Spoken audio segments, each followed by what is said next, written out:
PAX. Please take your seats and silence all cell phones. Our program begins now.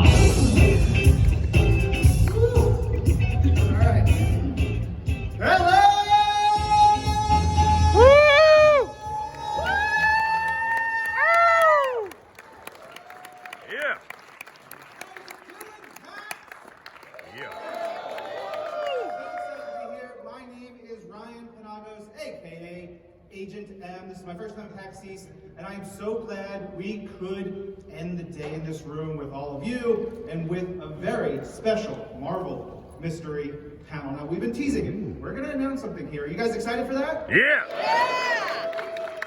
But I'm not here to do it alone. No, I am joined by some wonderful gentlemen already on stage with me.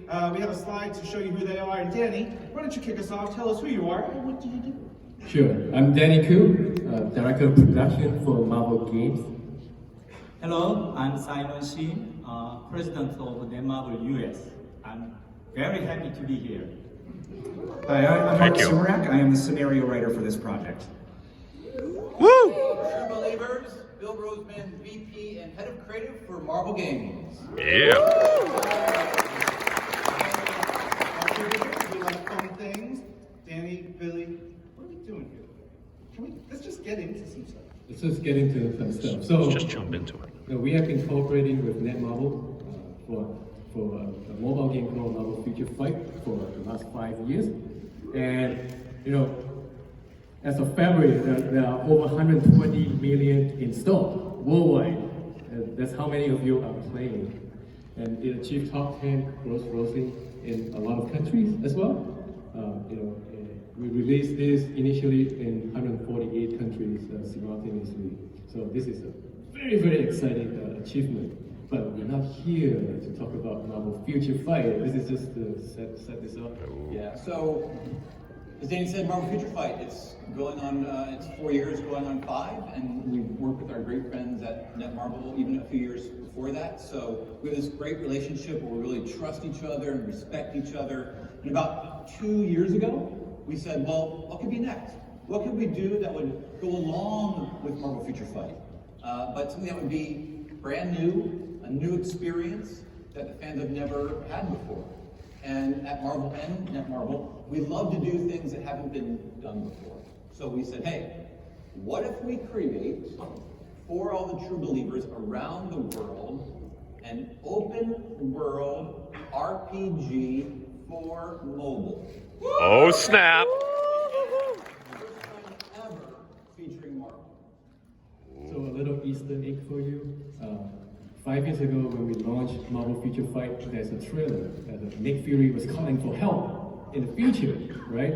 And then that timestamp. Yeah, Nick Fury was on a video. Yeah, it's on a video from the future. The timestamp is actually February 24, 2020, and that was the day. The day that we announced this panel. Oh! What? Coincidence? No, we planned it. Actually, it's all connected. It's all connected. So, ladies and gentlemen, you guys are the first in the world to see this title. Shall we? Announcement, we're done. That's it. See you guys. All right. Oh! We got something to show them, right? Yeah, let's just show them what it is.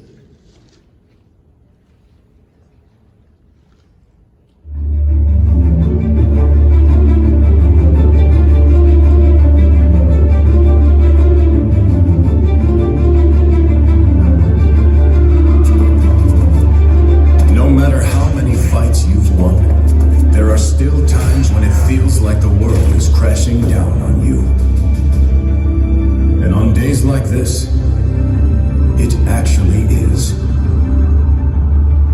This may look like the end, but at least I don't have to face it alone.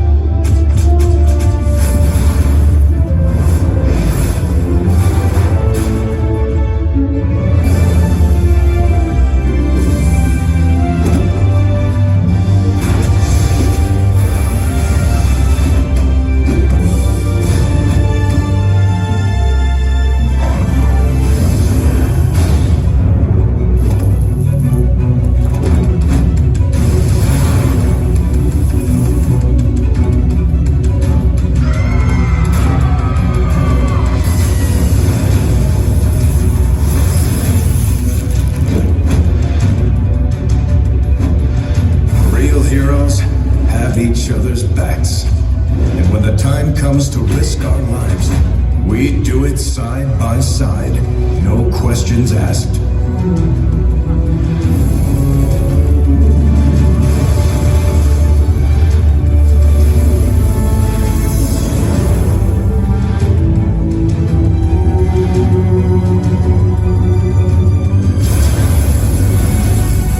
When it's all falling apart, that's when you stand together. We have a plan. Join us. Because this is not just a fight.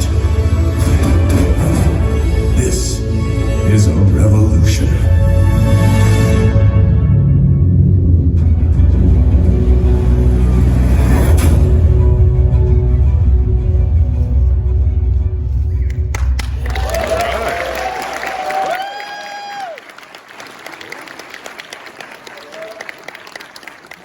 Future Revolution. So excited. I've watched that trailer so many times. I think that's the first time I've seen it with the full voiceover and all the sound effects. And ooh, man, I got some chills. It looks real good. We're going to tell you some stuff about the game, some details, a lot of stuff. But first, like, how did this come together? Why are we doing this game here now with Marvel and Netmarble? Well, like I said, and first of all, this is the world debut of the key art and the logo, and you see it first. All right. So like I said, 4 years we've been working together, right? And the team at Netmarble has been so good at creating all these awesome representations of the characters from the comics and the films, and a lot of them are like taken right from the pages, right? We've even introduced some new characters as well in the Future Fight. And then we thought, all right, what's the next step? How can we offer, how about like a really, really deep level of customization? How can we do that? And how can we do it in open world that would allow everyone to get together with strangers become friends, and go on adventures with your friends. That was really the impetus, like what can be new and different? Oh, what about customization, open world, RPG, all on your phone? I mean, that was a goal. Yeah, who here has played games online with friends, with people you didn't know, then they become friends, then you meet them in real life? I know I have. I've done that numerous times. There's so many of us here, and so that's going to be a really fun aspect. I love that you brought that up, Bill. Danny, you're on the production side of things, working really closely with Netmarble for Marvel games, and as you guys mentioned, we've been doing this for years now, almost 5 years. What is that production process like between our two companies? Well, we see each other virtually every day for a start. So Netmarble is great at making mobile games, and with Marvel's storytelling and good characters, we provide great ingredients for the development team to inspire them to come up with great game, and great story, right? With the success of Future Flight, it is a natural, next step of partnership, if you will, to collaborate together for this very ambitious, big open world title, and it's also multiplayer, right? Yeah, that's true. Thank you. We Netmarble work with Marvel more than 5 years, and during this partnership, all Netmarble team become a big fan of Marvel, right? We watch all the Marvel movie, we enjoy comics, and when we have a great idea about our creative or any future, so we discuss together, and Marvel team gives a lot of inspiration, also gives a lot of idea to be fun for the Marvel universe and Marvel fans. So I think it helps a lot of our productions. So also we built up strong trust each other based on each party's expertise, right? So Marvel team trusts us especially about game production, so it helps a lot about our production process more efficient. I truly believe that Marvel and Marvel become a big, as a one team to make this happen, right? So I'm very excited to work together for this new project, Marvel Future Revolution. Yeah. By the way, so our production team, I wish our production team come together with me to here, but they were not able to be here. But I'm here, and we, Netmarble team, prepare a lot of cool stuff for you today. Yeah. Right? Thank you. Yeah, you better believe it. Danny, I've known you for a couple of years now. And you get very excited when you start coming into a project and you're like, here, sit down, let me show you this, let me show you this, let me show you this. Same thing with you, Bill. You grab me, you put me, sit me down, watch the cinematic, what do you think? All that kind of stuff. How did this project, Marvel Future Revolution, how did it actually begin to take shape? So, as Bill explained, 2 years ago we started concepting. Before that, we actually went to a hole-in-the-wall tofu place, Korean tofu place, and we were discussing with Netmarble Monster CEO Ken Kim, who can't be here. He sent his regards, by the way. We were like, Future Fight is cool. What is the next big thing? Like through food, Korean food is fantastic. It inspired us to come up with like multiple ideas of like, hey, would it be cool if like all of us play as Spider-Man, all of us play as Captain America, and then we're like, how do we make it happen, Bill? What's the story? And that's what's key, and we'll get into it, but I'm glad to say that everything we do at Marvel, everything, comic books, animation, film, games, it's all rooted in story, in storytelling. Because you, Marvel fans, are incredibly smart, and that's part of why you love Marvel. Our characters, if they just collide together, then it's just like two action figures colliding, and who cares? But a Marvel fan wants a reason why. Why is this happening? What is the motivation of each side? What are their goals? Why must they collide? Why do I care about this fight that they're having? What are the stakes of what's happening? So those are all the questions we start asking ourselves, and we start thinking about the story at the same time as gameplay, so it's truly one experience. Yeah, we will get into the story more. I think that I'm curious, like the vision that the two teams, or the greater teams, had in putting this together, because there's, as Dan mentioned, we've had Marvel Future Fight, we have Marvel Future Revolution percolating this idea. Bill, from your perspective, on top of the things that you just said, what's the vision and the goal for Marvel to get into a title like Future Revolution? Yeah, I think when it comes to playing an RPG, right, multiplayer, you have everyone coming together at the same time, and we always want to give people, players, as much freedom as possible, right? So we don't want to, of the launch playable characters, we don't want to tell you who you can and can't be. You can all play as Captain America, or you can all play as Captain Marvel, or who knows, the mix. So in order to accomplish that, you always have to have a reason, a story, and a look, so that it explains why are these multiple versions of the characters, and more importantly, when you get together, how am I going to tell myself apart from you? And then with the customization, it comes that ability. So you're going to have different versions of the character, and you're going to be able to customize them when it comes to coloring and texture, and you'll see as we get into it. But it's all about that multiplayer RPG open world experience that we've never done before. How can we deliver that ultimate Marvel experience to everyone? And the great challenge is on a mobile device. How do you pull that off? Yeah, and Simon, I'm sure it's important for Netmarble, your side, to make sure it's a game that anybody can play. Yes, sure. So this game we developed for anyone who are a big fan of a superhero. Yeah? So we developed this game not only just hardcore gamers, but also for the casual gamers. So those different level of gamers can mingle together within the game and can make community together. They can fight together against super villains, right? So we put a lot of effort how to be fun to all of those different level of gamers, right? Sometimes, huge Marvel fan can play this game, but just watch some Marvel movie, those casual fan or the light fan can play this game. So we try to put a lot of effort to meet those all diverse, wide fans. That's what we more focus on our effort.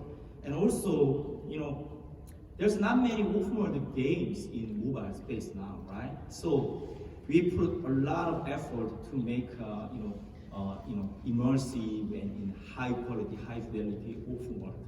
And I believe this is the perfect marriage between open world and Marvel, right?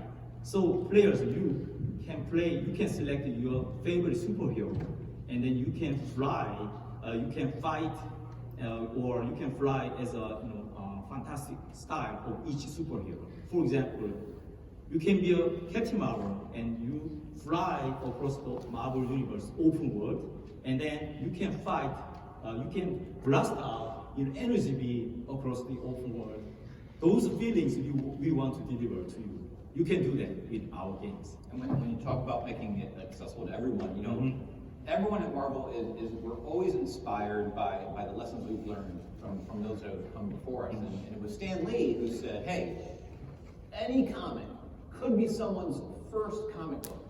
So that while a story may have mystery and surprises, you should be able to understand, who are these people? What's their name? What are their powers? What's their personality? Where are they? What's at stake? So those are all the things that we keep in mind when we're telling this story. It's a very amazing, huge, wide story, but at the same time, if you're just an RPG fan and you don't know anything about Marvel, you can play it and you know who everybody is and what they do and where they are. But if you're a long-time Marvel fan, I tell you, it is packed with what I call not even Easter eggs, they're just Marvel building blocks. There are things you would want and expect in a Marvel universe, and you'll be able to nerd brag to all your friends about all these things that they may not know, and you're like, well, let me tell you what this means and what this location means. So it really works for everyone. Yeah, luckily we have someone with a little bit of a nerd brain for the story points to pressure mark, loaded up with all the Easter eggs that Bill has is promised. Yeah, right on. Can you tell us a little bit about the storyline and a little bit about your process of putting it together? Yeah, for sure. I have been lucky enough that I've been working with both Marvel Games and Netmarble since 2016 on content for the story of Marvel Future Fight. So it was kind of a natural extension to slide into building the world and the story for Marvel Future Revolution with this team. In Marvel Future Revolution, it all starts with Convergence. Now, as you saw in the trailer and you've seen in some of the promo images that we've shown, Convergence is an event, it's a multi-universal catastrophe where Earths from alternate realities are brought into the same space and are doomed to collide with each other. So that creates this whole big scenario that the heroes have to face off against. And when players are thrust into the game, they're in this open world Marvel universe that has already experienced a convergence, and so things have combined in a way that makes a world that's totally new. And in order to protect that world, you're going to become a new agent of Omega Flight. Omega Flight is the universe's last line of defense. So they're there to stop things from spiraling out of control. And unfortunately, where there are heroes, there are going to be some villains too. So that's going to be, they're going to be there to take advantage of the situation. You want to get right into it? You want to talk about villains already? I always like villains. They're out of control, Mars. All right, fine. Let's get into it. Who are the bad guys? Who are going to fight? Let's talk a little bit about this. Mark, Bill, you guys are the big story brains here. What super villains are on the table? So, as Mark said, you're on this world. We're calling it the primary Earth, Prime Earth, and it's already experienced a convergence.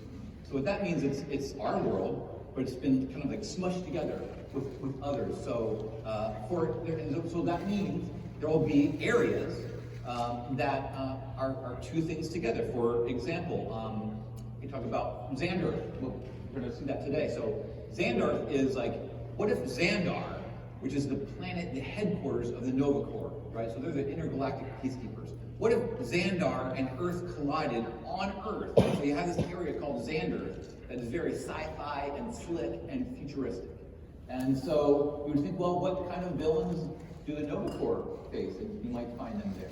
And then next to that, you might have an area like Sakaar, which is the battle world that the Incredible Hulk was sent to in the Planet Hulk series. That's where he was sent to this desert kind of apocalyptic land, and he went from gladiator to emperor. So you might find an area like Sakaar on Earth that's this kind of desert, wasteland, all about fighting and survival, and it's all about, well, what kind of villains would be on there? So when you look at this selection of villains, the two captains, Doctor Strange and Spider-Man, we then think about, well, who would be coolest to face them? Let's go into the vault, let's go into the comics, and let's unleash them. If only we had something to share with this lovely audience of who these villains are and what they look like. Oh, we actually do. Dang it, Dana, you're great. What's this?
the 60s and bring our favorite MODOK, but you know, we went to last year, and it was the swan song of writer Dan Slott on his huge, historic, record-setting Amazing Spider-Man run.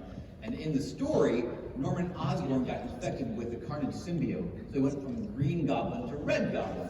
And everyone thought it was really cool, and so we're like, hey, yeah, how can we pick Green Goblin up a notch? Well, let's look to the comic books and just from a year ago, hey, boom, let's put Red Goblin in there. Yeah, I think probably my first question to Danny was, so is MODOK going to be in the game? And you were like, Yes, once a MODOK every year. So, Look, so if you have a lot of heroes from multiple reality, you could have MODOK from multiple reality. Like if a bunch of MODOKs work together, what do we call them? heaven. We'll talk more about that, I'm sure, down the road. But all right, Omega Flight. Let's talk a little bit about that. How the convergence affects our heroes and this group, this Omega Flight team. Yeah, well, Omega Flight is this group that's brought together. They're going to be stationed in one of the main areas of the game, which we're calling New Stark City. And it's kind of run by Project Pegasus, which oversees the goings-on in New Stark City. But the idea behind Omega Flight is they're heroes that have come together from multiple realities to work as one unit to save this converged universe. So you can have multiple Captain Americas, for instance, that are teaming up side by side to fight, but not only will they have their own unique looks and personalities, they'll also be able to guide each other through missions, they'll be able to team up on the battlefield, they'll be able to recruit other heroes into the missions. So it kind of becomes this great collection of heroes from different realities all working as one. And the term, the idea for Omega Flight, of course, again, we always look to the Marvel DNA. So there's a group called Alpha Flight. So they began as a superhero team that was from Canada. And they were introduced back in the late 70s, early 80s in the days of Uncanny X-Men. And then a few years ago, we kind of reinterpreted Alpha Flight, and they became, in the pages of Captain Marvel, they were the first line of defense of Earth against threats from above. So if Alpha Flight is the first line of defense, we thought, okay, what could be the last line, right? The last line of defense between Earth and these other realities. Boom, Omega Flight. I think we have another piece to show here. Is that right? Sure. Of course. I like you, Danny. Sure.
Legit, it looks really great.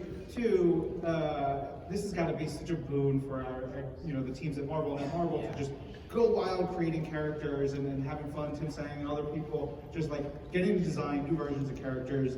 It's really fun. But like, what about these guys? Where are they going to be? The players who log in and start playing Marvel Future Revolution. What is it going to be like for them when they start getting into the game? So let's start from showing the Marvel fans, you guys, some concept art, of the world that you're going to be traveling with.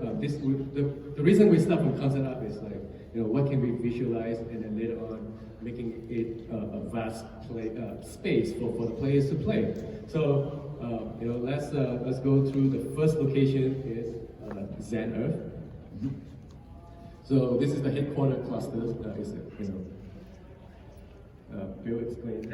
Yeah, so like I talked about earlier, it's this location where the headquarters of the Nova Corps, intergalactic police unit, it smashes down on Earth and is located on Earth. So it has all the buildings and technology and the overall aesthetic that you would expect this intergalactic, highly advanced police group. Yeah. We're going to show you more images. Let's go to the next one. So this is from a different view. This is the hangar at the headquarter clusters. Let's go on. This is the hub. You know, it's under attack. You know, what would it look like when it's under attack? It looked like such a peaceful game until now. What did you do? I know. But let's go into a more violent world Yeah, of so here's Sakar. Sakar. Earlier I was talking about this is the kind of apocalyptic barbarian desert planet where the Hulk crash landed that you will now be able to explore here on our primary Earth. So everything from the great desert of Sakar. So this is from a bird eye view. You know, what would the desert look like for Sakar? And then when we start realizing closer and closer to 3D concept, this is actually still concept art. This is not done in 3D. It's like, you know, how the color works, how the spaces work with each other. How can we walk through, you know, these spaces? Do you guys want to see real 3D modeling of walkthrough of this world? Yeah. So we brought a recording of in-game footage, a fly through of this 3D open world of Xanarth and Sakar.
So we spent a lot of R&D on this to make it work on mobile, and as you can see, this is live mobile footage.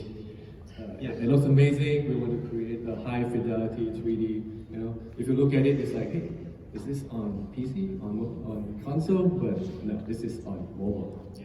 Yeah, it feels, you know, it's like the Marvel Universe. We've got sci-fi, we've got fantasy, we've got realism, we've got technology. It's like all those pieces together throughout this game in various different ways. Yeah, we put a lot of resource and effort to make a big, gigantic, open world based on Marvel Universe, right? So, And for the different locations, we really thought about, well, let's make sure we pick locations that feel different Yes, for the right, player. yes. So you definitely know where you are and it doesn't feel where you were before. And you know, we're talking about the locations and everything. Of course, I'm sure y'all want to know who are the playable characters. So we've seen a little bit of it. Simon, help us out. Tell us a little bit about who the fans will be playing. yes. I'm pretty sure you guys already watched trailer video. You have a lot of guess which character is playable, right? So we have, Spider-Man, we have Captain America, and we have Captain Marvel, and we have Doctor Strange, right? And also Marvel Universe has a bunch of superheroes, right? So we are currently working on more heroes. Once the production going on, we will reveal more information about them. Yeah, for today, we're We just- going to show you the first four playable characters. There will be more, Yeah. but not today. To show. And those were there's the first four. Yes, First. that's the right expression. Yeah, and also as you can see, we put a lot of effort to make AAA quality of character expression and outfit, visual quality, right? So it was very challenging, but we tried to implement like a full high quality 3D modern experience on smartphone. And how do we achieve that? Yeah. We can show you some video as well. Yes. Let's see magic. Let's see the video. Yes. It's magic.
So, all right, we see Captain Marvel, Captain America, Spider-Man, Doctor Strange. Billy, we have what, 8, 9, 10,000 characters, depending on who you talk to at the company? Yeah, it's amazing. You know, we're all, you know, we're comic fans. Anyway, we wouldn't be reading other comics even if we didn't work for Marvel, but we do. And so then we have greater access into everything. And so not only are we reading all the comics as they come out, but we're in constant communication with our friends on the East Coast, and they're showing us sketches and they're showing us designs of characters coming up. So there's, you know, yeah, there's 8,000 to 9,000 existing, and it seems like every month in 80-some comics coming out that new, more and more characters are popping up. So, you know, our work is looking up for us on like, well, who do we pick, and what's going to deliver that great game experience, and what will the fans want? So we kind of keep all these ideas in our head and kind of balance as we come with our roster to really think about gameplay, their powers, their personality, the Marvel experience that you would want to wish fulfillment, and then looking at all of our families. You know, you have the Avengers, you have characters from the Spider-Verse, you have, you know, the supernatural characters. So we want to go far and wide, the cosmic characters. So we want to make sure that we're delivering awesome characters from these families that you want to play, and then we just come up with like wish list, and we go from there. Yeah, I think over the last couple days when we started teasing the panel, and then, you know, lately in the last day or so, a lot of people on Twitter are like, I want this character, I want this character, I want this character. Like, I know you guys pay attention to all that. You probably already have lists that include every possible character that people are asking for and more. And some they're not asking for. Ooh, yeah. But one of the things that struck me the first time I saw this was Captain Marvel's work in that trailer. Like, her costume is slightly tweaked and different from the other costumes that I see, but she looks exactly like Captain Marvel. I know who she is immediately, and it's, you know, you mentioned the comic books, we have movies, we have shows, we have animation, we have other games, tons and tons of ways for us to interpret these characters. What are you guys doing? How are you making these versions of characters in Marvel Future Revolution look and feel different? So, first of all, familiarity is important to us. Also, we have fans from, you know, Marvel fans from that comes from reading the comics, watching the movies, you know, the animations, or even playing Marvel games. Like, they come into Marvel. This is the first time playing a Marvel game. So we established the baseline, but with the story and the convergence, we have exciting mix of costume or inspiration coming from those locations. And, you know, today you have seen Xanath and Sakaar. You know, what would Spider-Man looks like in Sakaar? What would Doctor Strange look like in other this exotic location? So today the dev team has decided to just show you guys so we can see what the possibilities are. And then on top of that, we are going to give you colors variation as well. So if all of us in this room decided to play as Spider-Man, we're pointing at each other. But we would know that, you know, who is who, because we're able to customize our own version of Spider-Man. And you're right, Ryan, even before you get to the customization, you look and you're like, Captain Marvel. Oh, that's Captain Marvel, I recognize her. I didn't quite see her in that exact costume. So our goal for all of our games is we want to offer the freedom to our partners to make the characters instantly recognizable, but distinct for each game. Yeah. So when you look at the detailing of Captain America's suit and Doctor Strange's suit, you know who they are, but you're like, oh, look at that detailing of their Captain America. There's a little more black here, and the straps are a little bit different. We want to make sure that, because the teams, they live at these games for years, and so do you. So we want to make sure that the character feels unique and different and very ownable. Like, this is the Marvel Future Revolution Captain Marvel. But then, on top of that, you now add the customization. Brian, guess what? What's up, Danny? We have a video. We have a video? Let's play the dang thing! Yeah.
lot of different outfit looks, right? And also we provide, you can customize your characters, color variation or texture variation, so you can make your own superhero, right?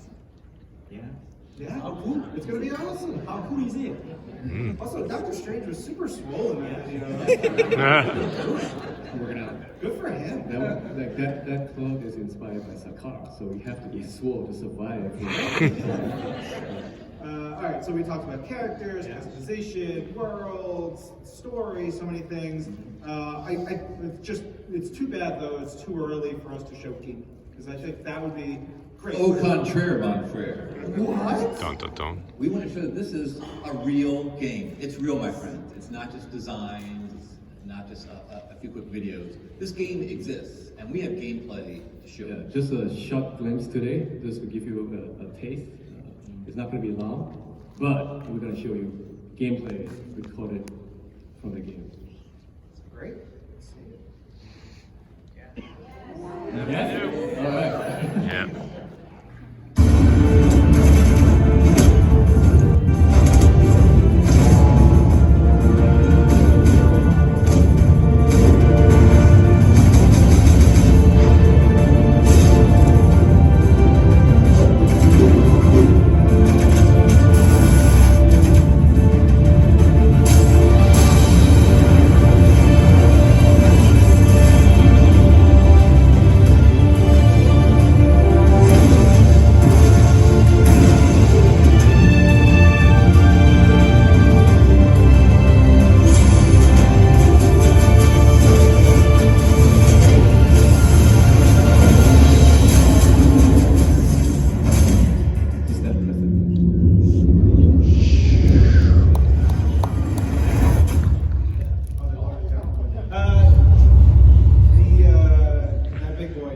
That yellow jacket looked real cool. Yeah, big boss. Big boss. So we have a little bit of time for a couple of questions. We have a microphone here. If you want to ask a question.